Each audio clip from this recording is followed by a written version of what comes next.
song to me this morning. Bless the Lord, oh my soul, and all that is within me. Do it one more time. I'm liking that. Bless the Lord, oh my soul, and all that is within me. Bless His holy name. Bless the Lord, oh my soul, and all that is within me.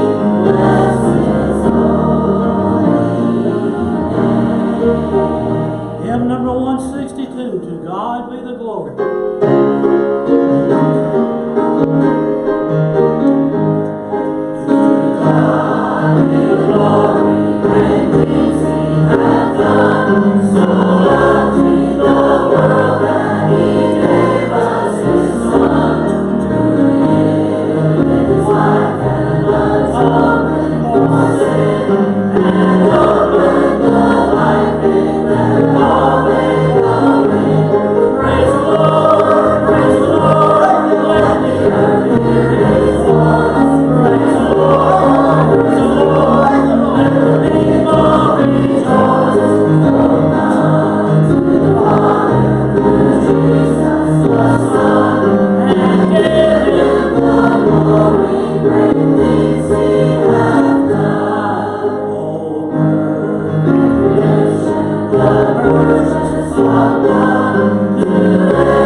Jason, put in majesty back there. Say majesty. Majesty. Worship with majesty. Unto Jesus be glory, honor, and praise. Majesty. Kingdom authority. From His throne unto His own, His heaven.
seated. Jesus said, if I be lifted up, I will draw all men unto me. We lift him up, we will see people come to him. Amen. Let's go ahead and pray and get this morning started. I would like to ask Brother Harold, if you wouldn't mind praying for us this morning. Can you pray for us, Brother Harold?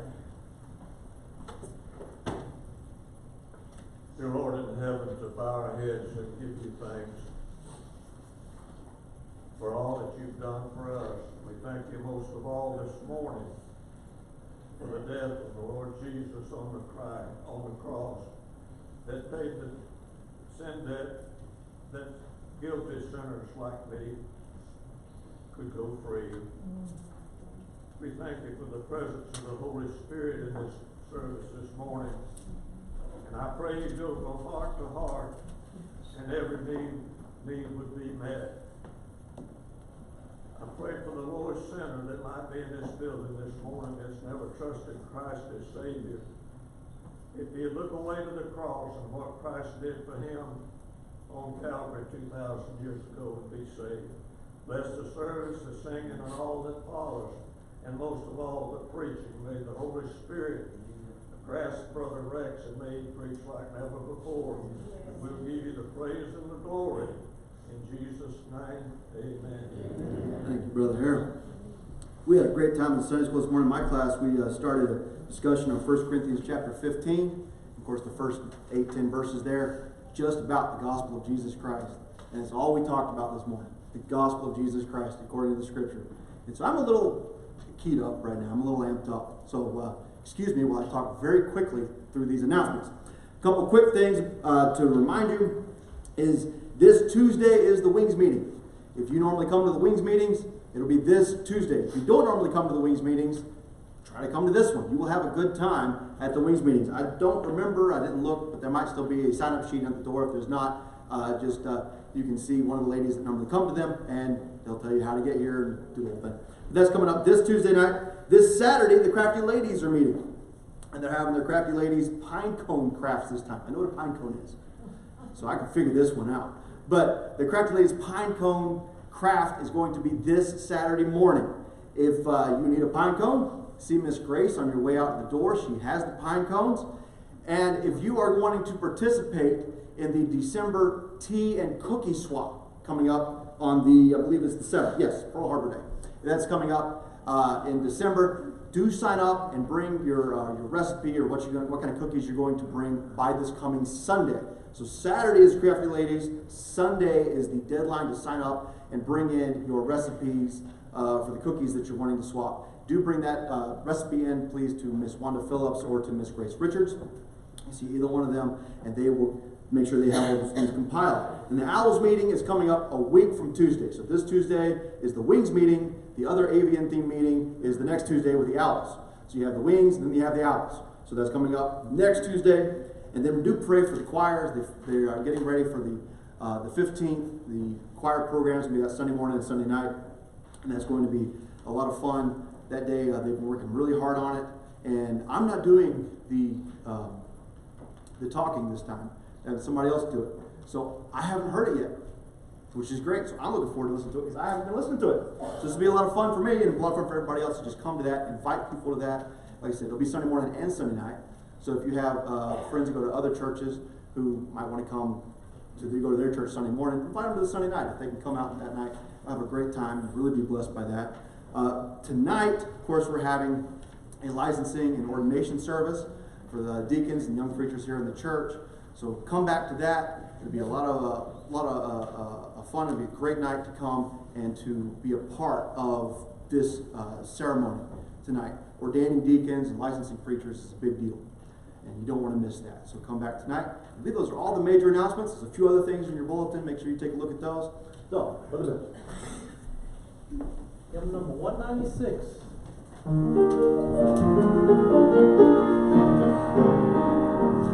I will sing the wondrous story of the Christ who died for me. How he left his holy glory on the cross of Calvary. Yes, I'll sing the wondrous story of the Christ who died for me. Sing it well, sing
Okay, while you're standing, let's hymn number 27. Hymn number 27. While you're standing.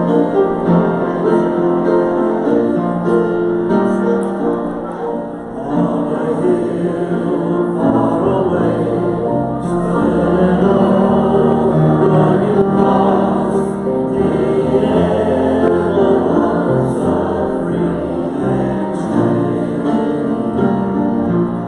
And I love an old cross, where the nearest and best are the blood of the sinners was slain. So I'll cherish the old rugged cross, till my troth is at last I lay down. I will cling to the old rugged cross, and it saves the crown they far around. This second verse says, "Oh, the old rugged cross, so despised by the world. If the world only knew what we know, if they only knew." A lot of times you can't even describe it in words, but I was thinking as I was looking at this, if the world only knew what we had on that second verse. Oh, that old rugged cross, so despised by the world, has a wondrous attraction for me. For the dear Lamb of God left His glory all to bear North Calvary. So I'll cherish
place, please be seated. What powerful singing this morning. I praise God for that, don't you? And I like to be in the house singing when you can feel something, don't you? Great, wonderful. Well, let's have a receive our offering now to your fellows come along today. Thank you for your faithfulness. And this time of the season, we always need you to be faithful and even give a little extra if you can from time to time.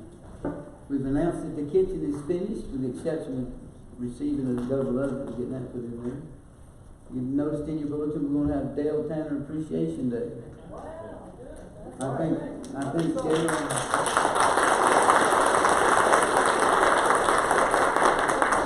I doubt if he kept up with his hours. He might have, but wouldn't be surprised if he spent about 400 hours working, building those cabinets and kitchens in there. And did it for free. Labor free. And that's a good reason to have Dale Tanner Appreciation. Believe me, it is. But there's a lot of things going on right now, and one of the things that's going to happen next week, and you need to be particularly pay attention to this. In your bulletin, you'll notice that a young man named Joshua Johnson, will be coming here to preach next Sunday morning, Sunday night, after Sunday night church. You'll have opportunity to question him. You'll meet his wife and children, and they'll be here all day Sunday. And you'll have a chance to question them, talk to them, get to know them. They'll be in the Owls meeting on Tuesday. Maybe Miss Johnson will be in the ladies' meeting this coming Saturday morning. They'll be here on Wednesday night and go home the next Thursday. And then after that, we will decide. You will help us decide whether to have them back again for another session. And if the church, if the deacons and the pulpit committee get the input from you that they need, then having said that, then we'll move forward. But this is another young preacher with a family that we're bringing in to see if he's somebody that would be suitable that God would have to take my place. And you, church members, you Galileans, you need to be a part of this. Amen. This is your business, not just mine. It's your business.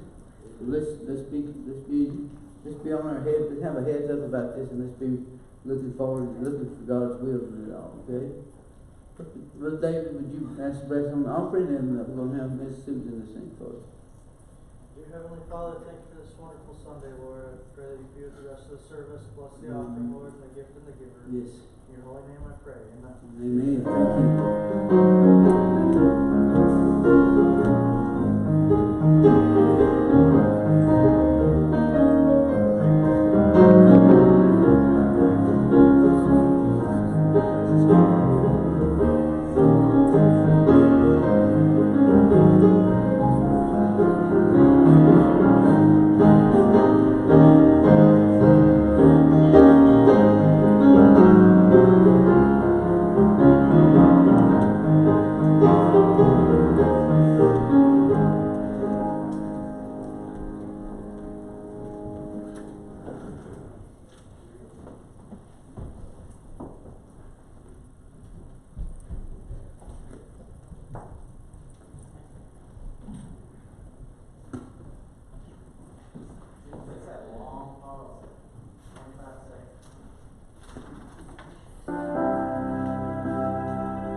As I journey through His precious word, I found where Adam fell and lost our souls.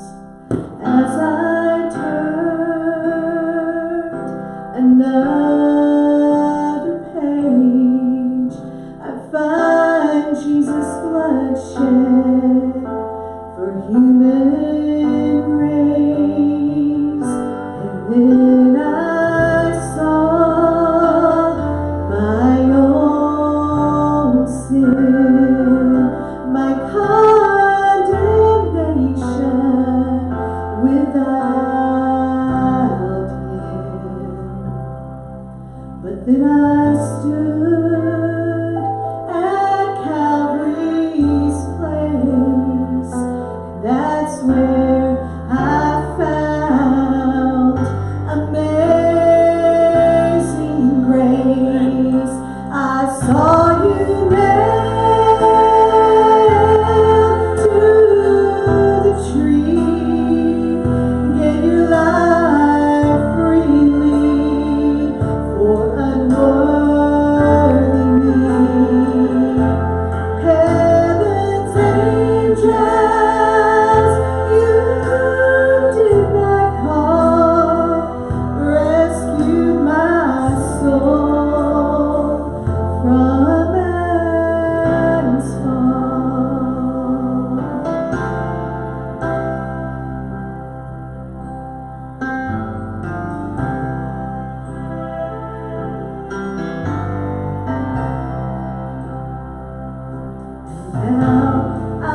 If you don't know what it's like to be in a church that doesn't have as much good singing as we got, you don't know what to appreciate here.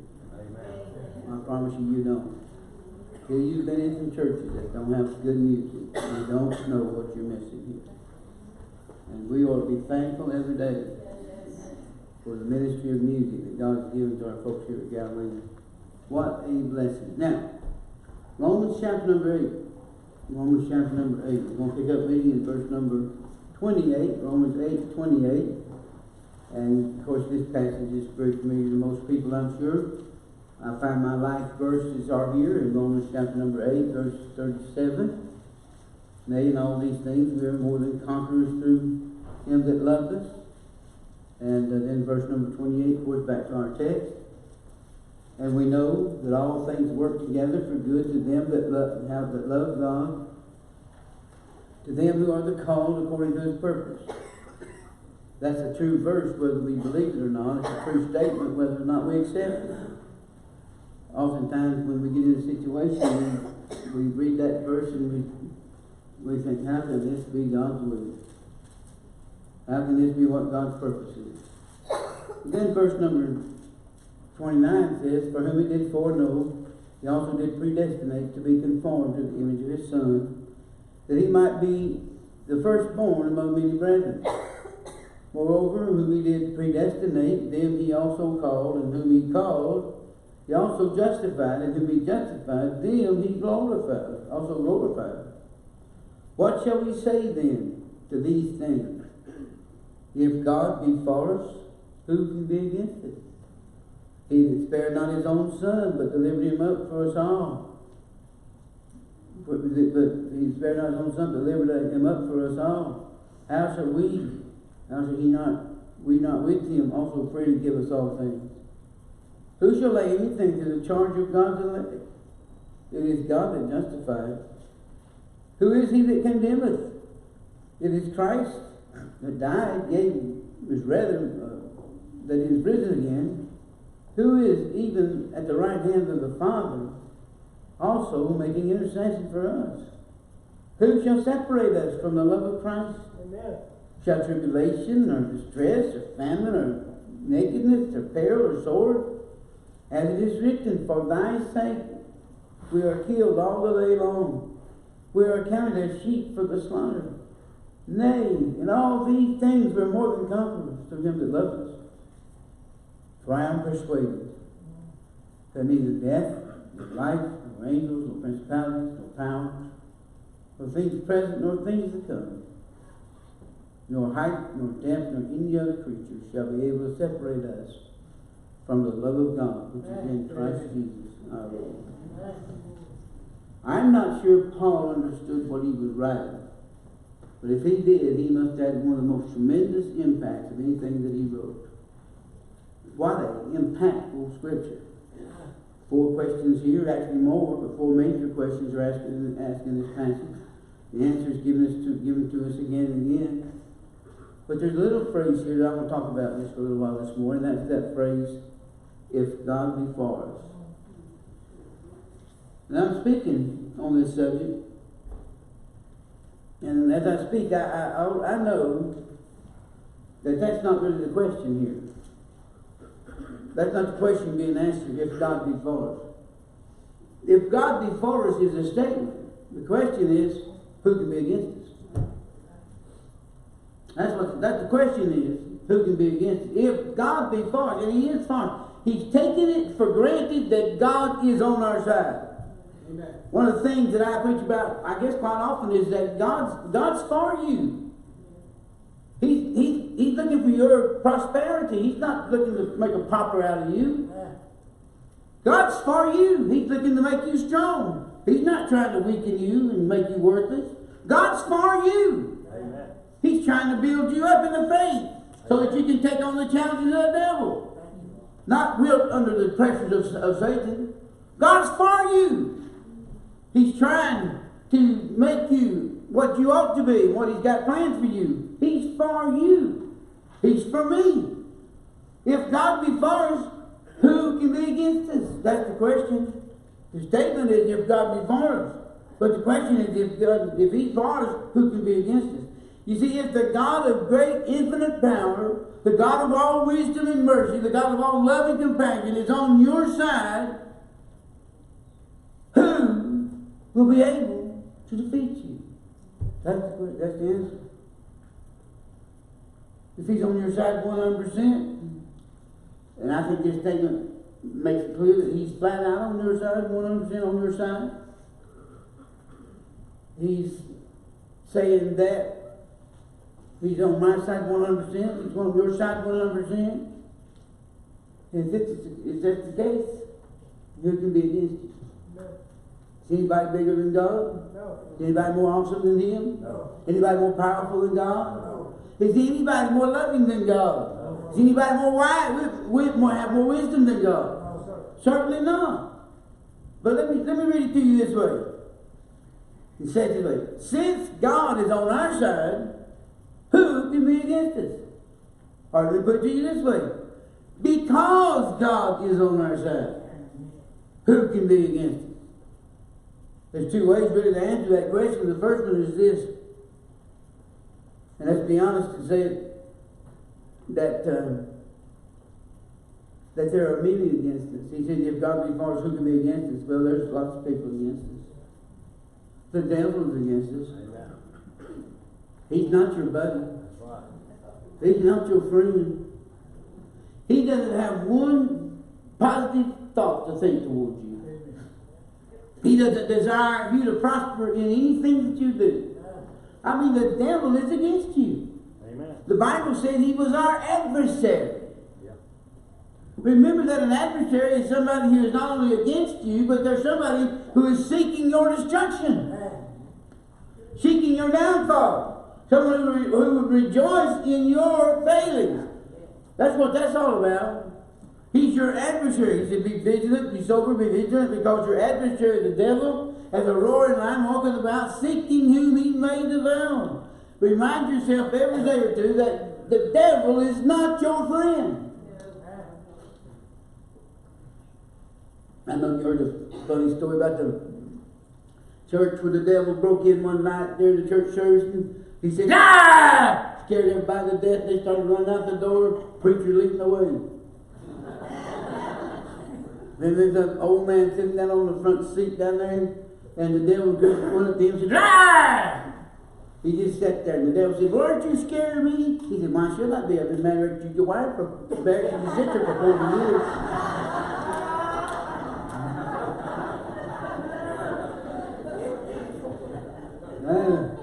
Why should I be?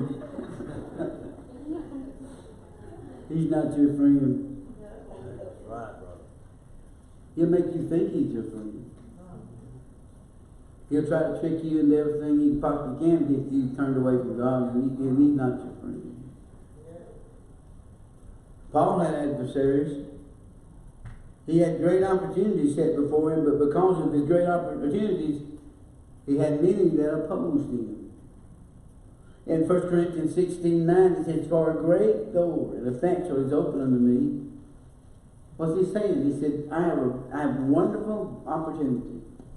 A big, great opportunity for me. God has opened the door for me to do so much. But he said this. He said, "Great door is open unto me." But the last part of that verse said this. "And there are many adversaries."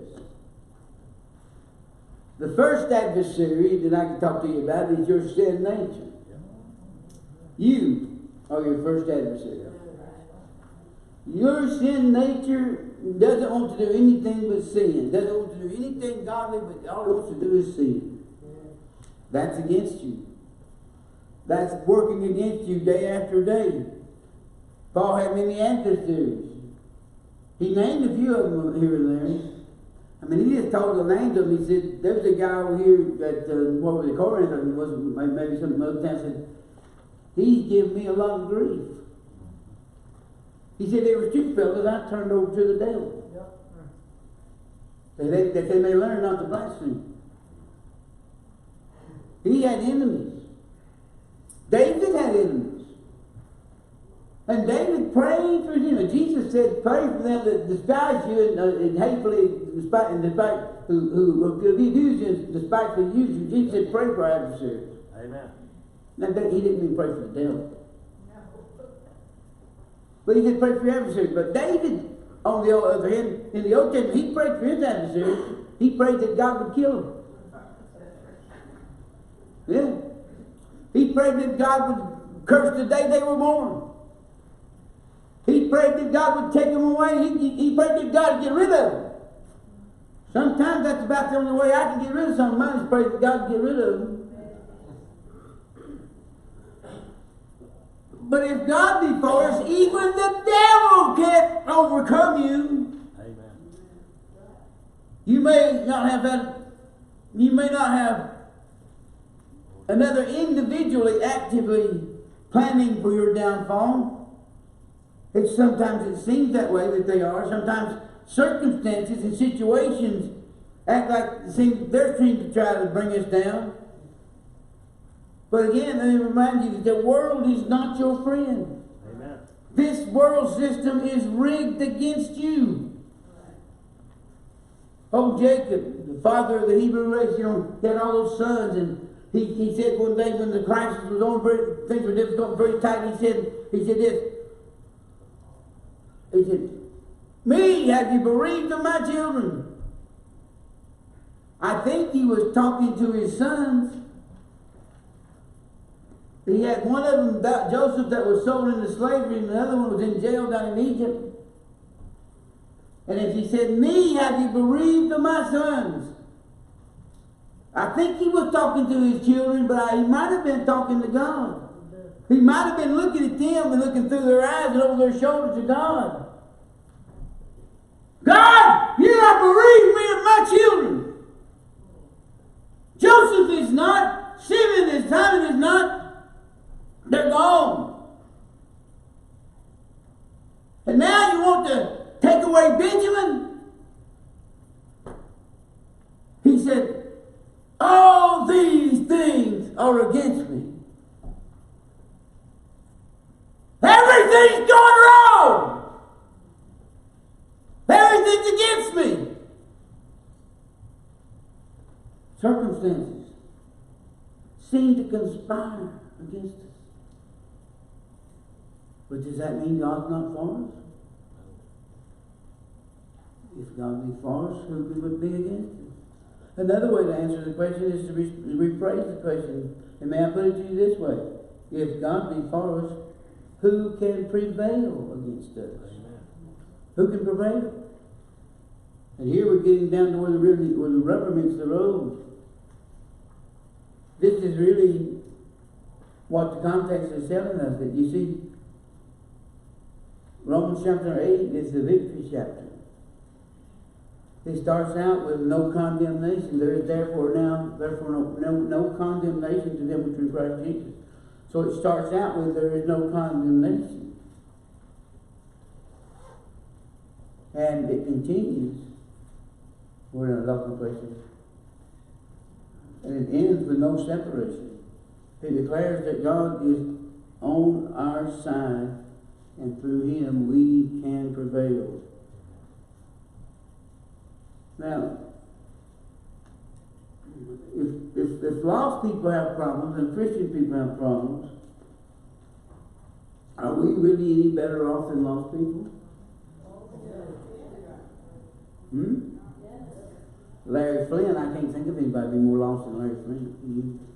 But if you don't know who he is, I'm not going to tell you. But he said to Jerry Falwell, it's reported that he said to Jerry Falwell one day, he said, "You think you're better than I am, don't you?" To which Jerry Falwell said to him, replied, "I don't think I'm better than you. Because I'm saved, I'm better off than you are." Now, if the lost man has problems and the Christian man has problems, who's better off? I'd say the saved man. Why? Because the saved man's at least got God with him. Who's the lost man got? The devil. The Bible is full of proof that God is for us. Let me put it this way. Well, let's do it this way. Number one, all the bounty and beauty of creation was made for us. Proof number one. It wasn't by accident that man was created on the sixth day of creation, the final day of creation. We were not an afterthought in the mind of God. For the Bible declares boldly that we were on His mind, we were there, and God was preparing for us from the very foundations of the world. We are not invaders in the world. We're not invaders on this planet as some of the environmentalist wackos think we are. It was built for us, it was made for us, and we've been given dominion of it all. Amen. This world was prepared for us. We were on His mind. Number two, God has given us His law and His holy word. That's one sure sign right there that you can say that God is for us. Amen. Because He gave us something that communicates the mind and heart of God to us. He gave us something wonderful. Amen. Take your Bible and hold it in your hand. You got one with you? Wave it around in there. Look at that. That's the best thing God's ever done for me. Other than sending Jesus. He gave you a book that communicates His heart and mind to you. You know, years ago, I knew about the Bible. I trusted the Bible. I believed the Bible was God's Word, but I didn't know God's Word. I respected the Bible just from what little that I knew, but I didn't know God's Word. It's not a matter of throwing the Bible out there and saying, "Here, devil, take your verse out of that and get out of here." Not a matter of doing that. It's a matter of you taking this Bible and you reading it and you hiding its word in your heart. Amen. And when you do that, it changes you from within. Hey. We behold as a natural face in a glass are changed from one image to another, from faith to faith, from one glory to another. This book changes us. Amen. And this book was one of the greatest gifts God's ever done for me. It's a wonderful book. We should thank God every day for His Word. Amen. What darkness and what chaos the world would find itself in today if it were not for the revelation of God Himself that He's made to us of Himself in this book. When Adam and Eve sinned in the garden, He could have wiped him out immediately. He could have just unplugged the thing and wiped them out, the whole human race. But He didn't. He let them live. He atoned for their sins. He shed His blood, the blood of the lambs, to make way for them to come in and fellowship with Him again. And He did all that, and then when men needed something more than conscience to die to them, He gave them the Bible. Amen. Number 3. God has shown us that He is for us by giving us His Son. Here's the verse. What shall we then say to these things? If God be for us, who can be against us? Now watch this. The rest of that verse. 2:32. He that spared not His own Son, but delivered Him up for us all, how shall He not with Him also freely give us all things? If God is for us, the proof is that He gave us Jesus. That's it. That's the proof. He delivered Him up for us all. What more could anyone want to prove their love? His love. While we were in sin and rebellion, Jesus Christ died on the cross. Amen. He died for you. He died for me. Amen.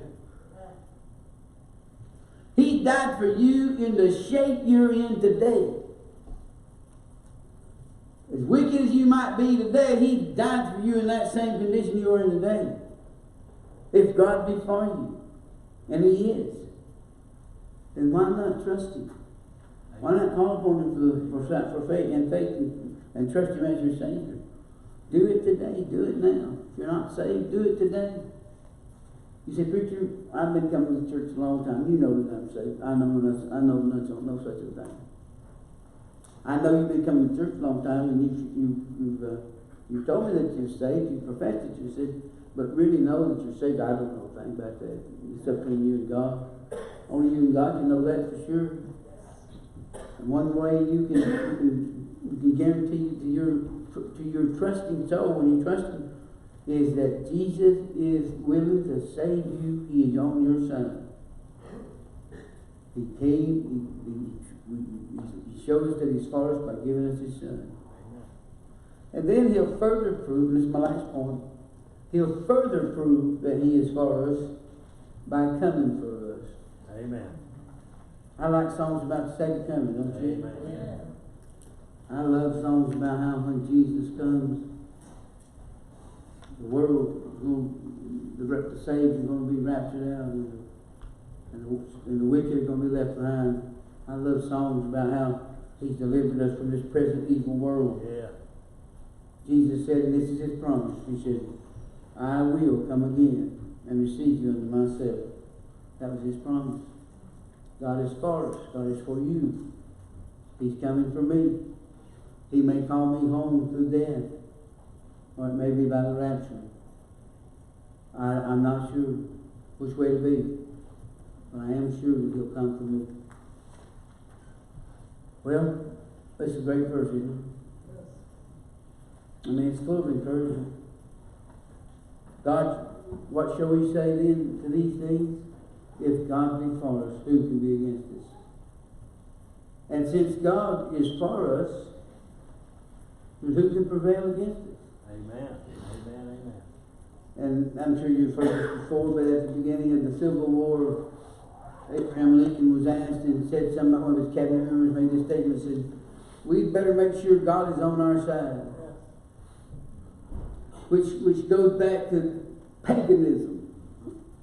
It even goes back to ancient Bible times when before a battle or something, would go out into the march and fight the battle, they would make sacrifices. Heathen would do it. Israel would do it. Make sacrifices before they would go to battle. The intent of which was to get God on their side. God's always on God's side. Yeah.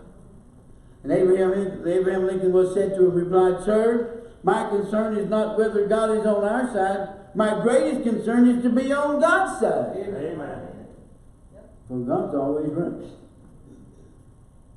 Oh, I'm glad I can trust you today, aren't you? Amen. Sometimes all we need in this world to keep pressing on, to keep moving ahead, is to just know that God is on our side. By and by, when the morning comes, when the saints of God are gathered home, we will tell the story of how we've overcome. We will understand it better by and by. I suppose it's one of my favorite things to think about. I need to be reminded regularly that God is on my side. Don't you? Amen. I like that song the choir sings where you used to have the men used to say, I'm not giving up, giving up. I'm not giving up, giving up. Boy, don't you wish you could sing bass? Yes. I noticed in that song the other day, Daddy sang bass. Mama sang tenor. Me and little brother just joined right in there. Daddy could sing bass, Mama could sing tenor. It didn't matter what your little brother could sing, just sing. Somebody here might sing baritone. Some of you I can barely stand the tone. You think that of me sometimes, I'm sure. But one thing about it, singing helps to carry you through. Amen. Yeah. Because singing reminds us that God is on our side. Amen. It's victorious. I mean, Mike has to be careful. I think this. I heard some fellas singing the other night about, I won't say, because they may see it on video. It was about two great subjects in the Bible. And it was just dragging and dragging and dragging. I've heard them sing it before. And it's nothing wrong with the words. But the subjects are not dragging words. The words they were singing about should have been rejoicing words, exciting words. Amen. I mean, let's sing Victor Duke. I heard an old story. How a Savior came from glory. How he gave his life on Calvary to save a rich like me. Isn't that wonderful how you sing that? No, that's not the way the writer wrote it. I heard an old story, how a Savior came from glory. How he gave his life on Calvary to wretch like me. I heard about his groaning. And some sweet day I'll sing up there a song of victory. Oh, victory in Jesus, my Savior, forever. He sought me and bought me with his redeeming blood. He loved ere I knew him, and all love is to him. He plunged me to victory beneath the cleansing blood. That's an exciting song to sing if you think about it. Amen. I need encouragement from God every day, don't you? Yes. You need encouragement every day from God. Amen. And there's a lot of ways to get it. I gotta quit. It's noon time. I mean, is it quitting time at noon? No. Oh, yes. Come on. It's got to be quit time. I'm about to quit. I'm about to quit out. Thing is, we can either let God be God in our life, or we can struggle and struggle and struggle on our own. I say let's let God be God. Amen. And let's be let's be for him what he wants us to be. And keep on pressing ahead. Let's bow our heads. We're done. Once again, Lord, it's our privilege to have been in this church today. To hear the preaching, the singing, Lord, the praising of your name. Hallelujah. I wish I could really preach, Lord, like this text deserves. There's so many good things in this passage. But just thank you tonight, Lord, today that I truly do thank you. The knowledge that you're for me. You're on my side. You're trying to help me. God, thank you. If there's anybody here tonight, today, Lord, that's defeated and downcast and discouraged, and they've just been wonderfully reminded today that God is on their side. God is for them. I pray that they'd come and seek your face, your blessing, your help. Oh, your God, anybody's unsaved, just let them come put their hand in mine. Say, preacher, I'm come to be saved, and we'll help them. We'll help them. Thank you, Lord, in Jesus' name. Amen. Amen. What you got there? Hymn number 277. Only trust Him. Come Stanley. so like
And we'll have the services as previously announced tonight. Plus, we're going to have a baptism tonight.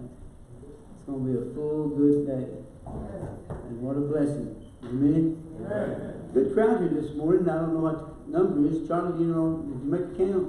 117. 117. Well, we could hold about 50 more come through.